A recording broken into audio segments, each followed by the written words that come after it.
May lahok na sayote at saka malunggay. At ang nanay ko po ay kakain. Matumba mga nakaupo. Ang dami. Oh. Saglangoy.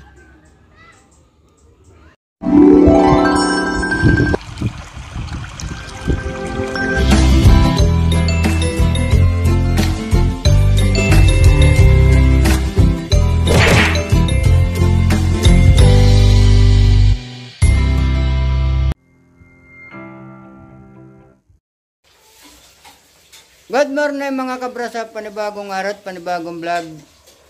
Ngayon pong panahong ito ay makulimlim. Maulan. Di kulimlim din. At si Nanay Los po ay may niluluto. Titingnan natin kung ano niluluto ni Nanay Los. Ano niluluto mo Nanay Los? Tinola ng manok. Ayan. Tagalog na manok. Ayan mga kabrasap. Pag ganito pong kalamig, masarap po ang sabaw ng tinola. Inatay po namin yung aming isang manok. Iginigisa na po niya. Paklaban muna.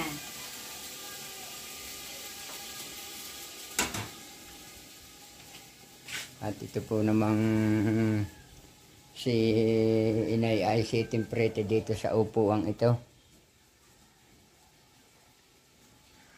Ang panahon po dito ay titila uulan. Titila uulan. Malamig na po ang panahon. At bubuksan ni Nanay Los yung kanyang nilulutong manok na tinola. Matigas pa. Matigas pa daw po, sabi ni Nanay Los. Yan nga. Lalagyan pa ito ng... Ay, malambot-lambot na. Naurong na laman sa buto eh. Pa. Pero may kunat pa nga. Pa, magulang na ng manok. Hindi pa makagulangan yan. Oh. Tigas pa. Konti pa, mga kabras-up. Wala pa po yung Ricardo. Wala pa yung mga... Tigas pa manok. Wala pang sayote, wala pang talbos ng malunggay. At matigas po. Matigas pa po. Ilagay ng matigas pa. Malalabog po itong yung talbos ng dahon ng malunggay at saka itong sayote.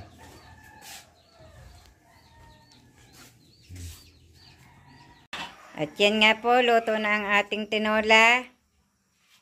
May lahok na sayote at saka malunggay. At ang nanay ko po ay kakain na. Yan nga ho. Tingnan niyo po naman si Tatay Roman. Oh. Kakain na din. Bili pa po niya puil. Kain na po kayo. Aray sabi ng magtatanda ay panlit palimod daw. Ay wala na naman lilibugan. Masarap daw ho ito yung mga puil na ito. Kaya pagka may nagpapatay ng manok, patira agad ng matatanda puil. At naririnig daw ho ang sarap. At yan si Inay ay nakain na. At luto na yung tinulang manok na niluto kanina. O yan, si Inay. At iniinit lang po iniinit ni Nanay Los. Aasin ko po muna yung plastic at maluluto yung sandok na plastic.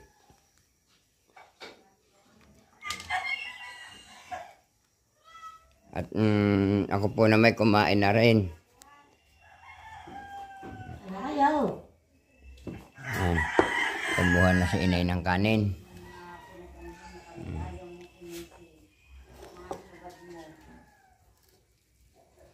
At si Camille nga pala, nandiyan na galing school. Bakasyon na sila.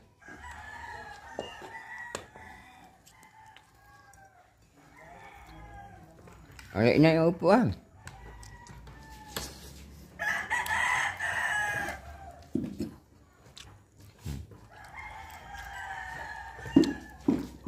Masarap po talaga ang lasa ng manok na native.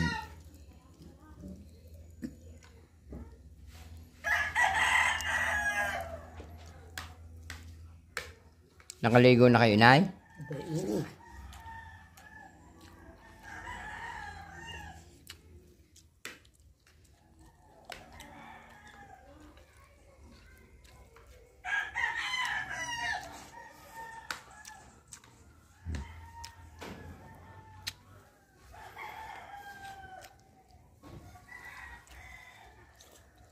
Awa ng Diyos, tumila din. Nagliwanag na ang paligid.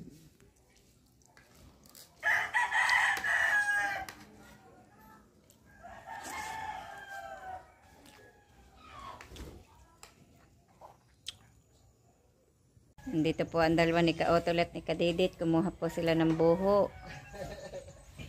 Ayan. Gagawin daw pong upuan. Aayusin ulit yung upuan nilang nasira.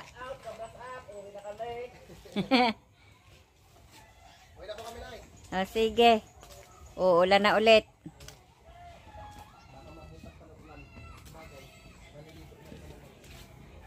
Di magsabon na lahat, mag-shampoo. Pag umulan. Nalaglag na pala yung kahoy na yun.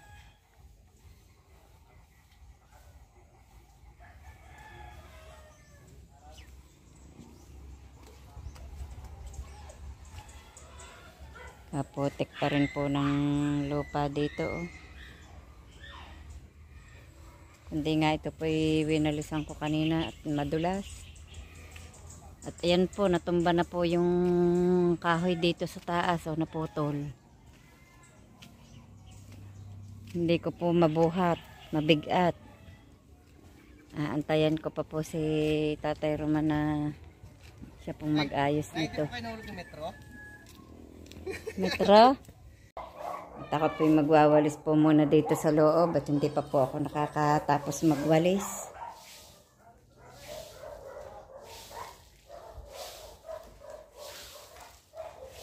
Mabuga. Mabuga.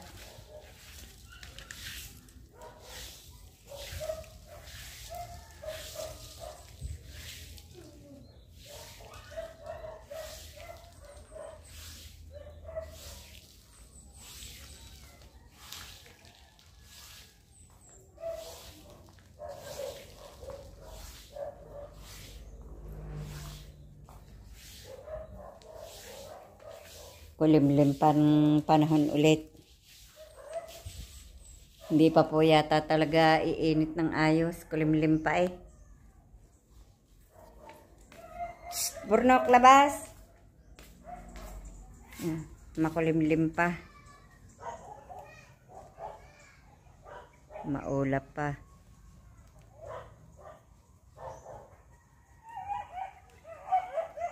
Ingay yung aso ay putik ng harapan.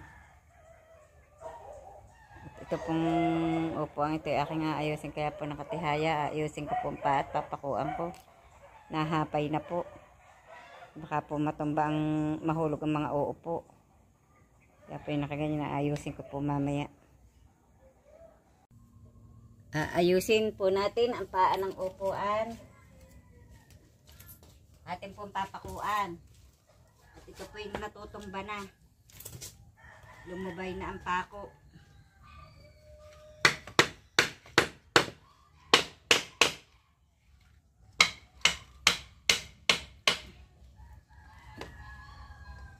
Silubay na. Oh. Mga brace.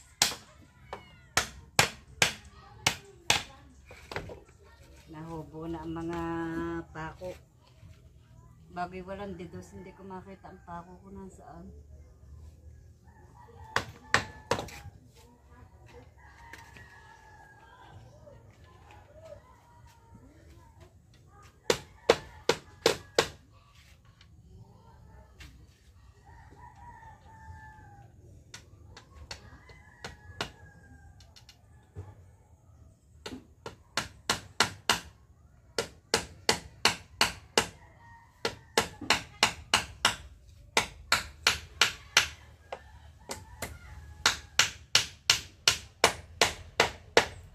Lagyan po natin ng pako para tumibay.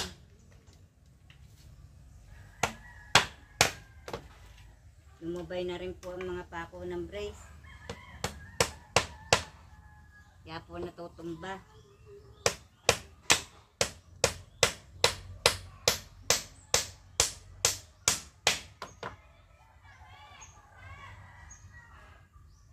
Bunot na mga pako.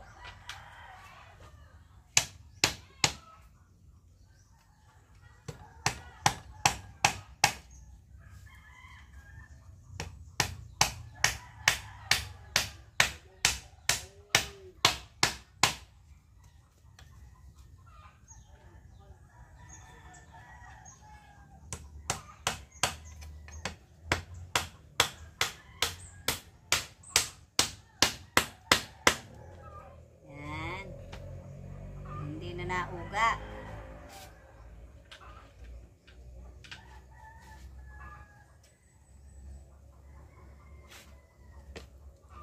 Kailangan patibayin at baka po matumba mga nakaupo.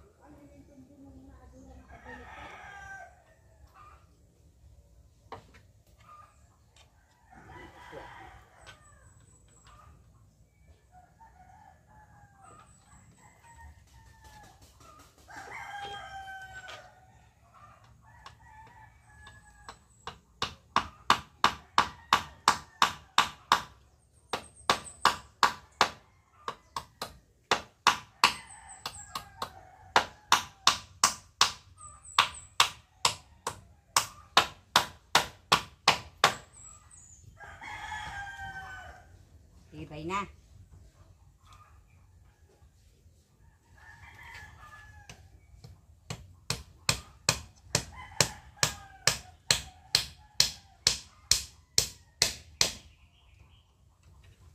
Para hindi tumumba.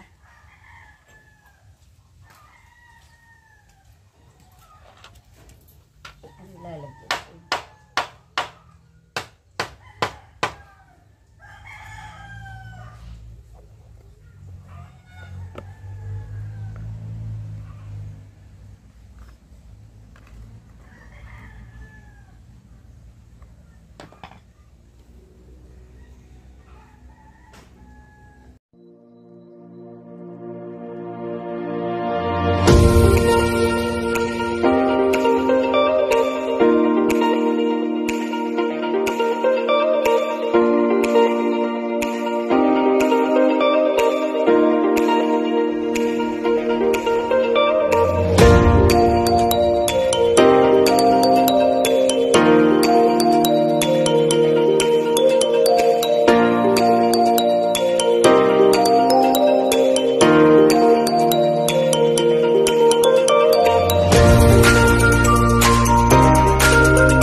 Matibay na po ulit ang upuan. Pwede na po uling upuan ng mga matataba.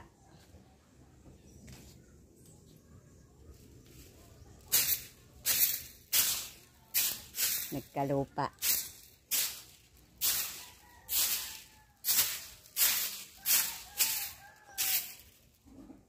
Mga pako mga sa ko ganyan nilagay ang martilyo. Nakalimutan na.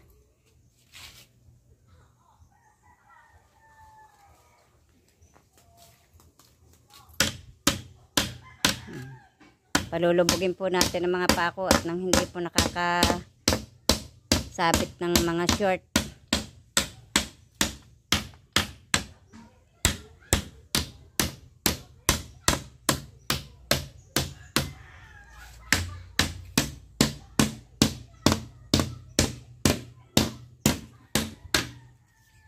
Para hindi nakakasabit ng mga short.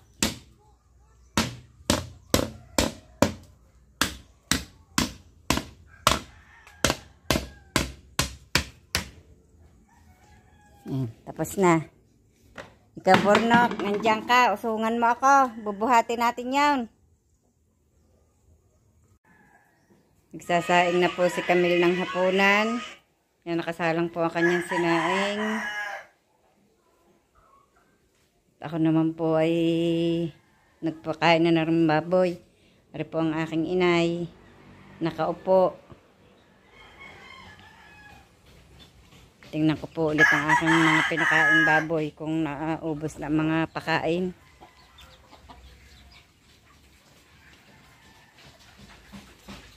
Yan, nakain pa. Nagsasaid na. Kain pa. Yan po ang baboy ni Kapanalig.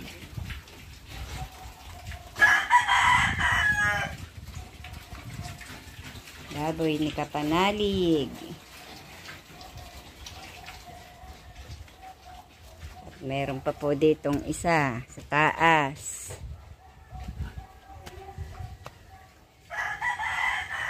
Yan, nagsasaid na rin po ng pakain. Ito po ay hindi kay Kapanalig, ito po ay kay Ma'am Loren. Doon po sa isang may paalaga sa akin. 12 po yan.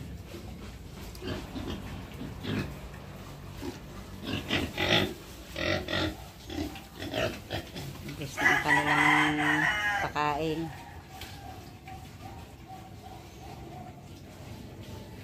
Nagsasaid na laang. Ari po ay isang bawat kalahati po naming alaga. Yung pong kay Louie, 2 buwan kahapon.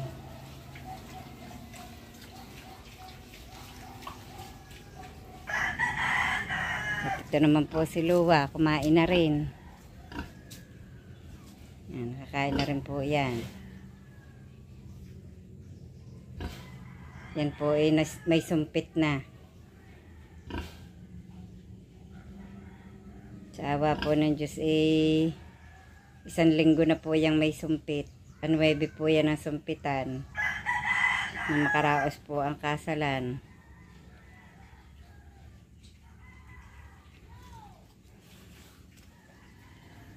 Maliwalas na po ang panahon. Hindi po katulad kahapon na maghapon pong ulan. Malago na po ulit ang damo din sa aking hinawa ng ari. Hindi ari akin na po uling tabasin. At mapupuno ng damo ang may mga sili doon. Taas. Yan, nakita puno ng sili. Ganda ng kwanto natin. Lawad. Akin palang hahalabasan yung bukas. Para mas lalong gumanda. Alisin ko yung mga damo. Mga kanlong na iyon. Akin lilinisin. At ako po'y nakapagpakain na ng mga baboy. Papahinga naman.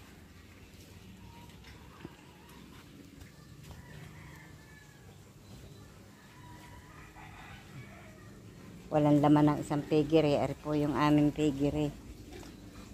Pinagawa dahil po doon sa 3 inihanda namin sa kasalan.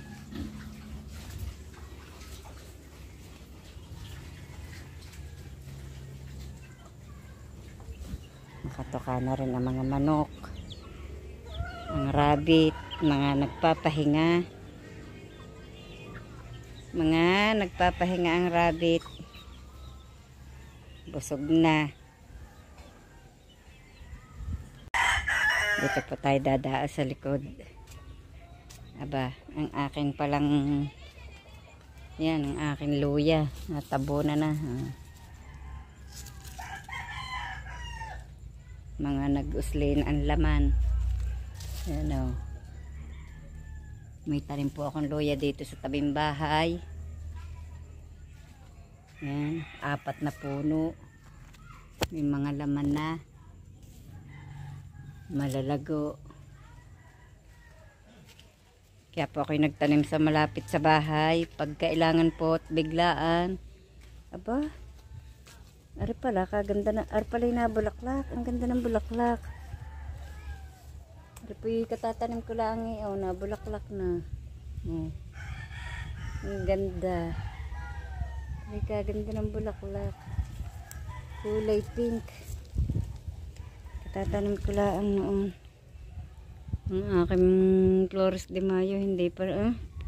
Siya nga, Flores de Mayo. Hindi pa nabulaklak ulit. Ang aking kakao ay wala pang bunga ulit. Wala pang bunga ulit ang aking kakao. Aking mga orchids. Tingnan niyo po ang Pasko akong puti. Oh. Ang dami niyang bulaklak. Sa iba po'y pula, ang akin ay puti.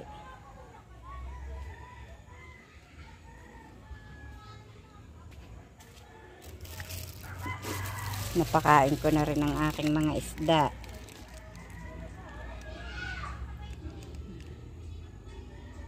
Ang dami.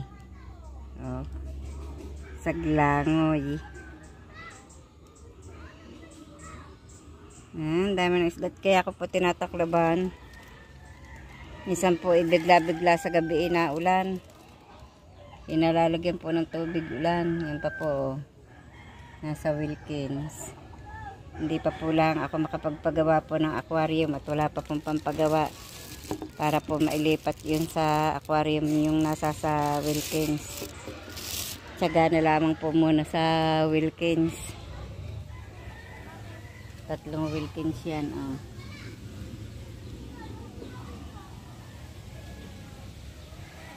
Nagwanta na lang muna sa Wilkins. Malalago na uli ang aking mga halaman.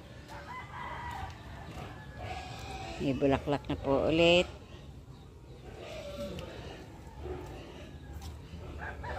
Nakain ng uod ang ang dahon. Nakain ng uod. Gustong-gusto naman ng uod aring halamang ari. Yan, tingnan niyo po naman sira-sira ang dahon. Sira-sira ang dahon. Ang aking peace lily, ang lalapad ng dahon. Ang queen of the night, tumaas na po ng pagkataas. Yan. O, ang lago. Saka po aring akyat yaman. O, ang lalapad ng dahon.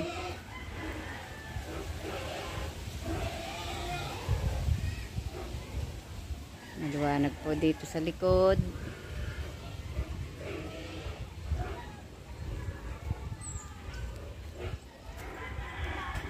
At ari po yung upo ang inayos ko po kanina.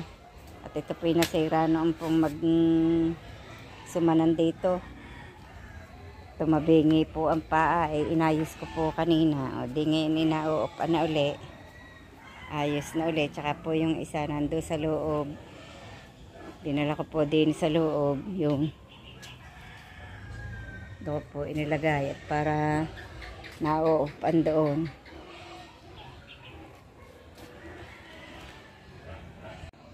Magandang hapon mga ka-brush up. Hanggang dito na lamang po munang muli ang aming vlog. Maraming salamat po sa patuloy niyo pong pagsubaybay hanggang sa dulo ng aming vlog. At mag-iingat po kayong palagi saan man kayo naroroon. Bye bye and God bless.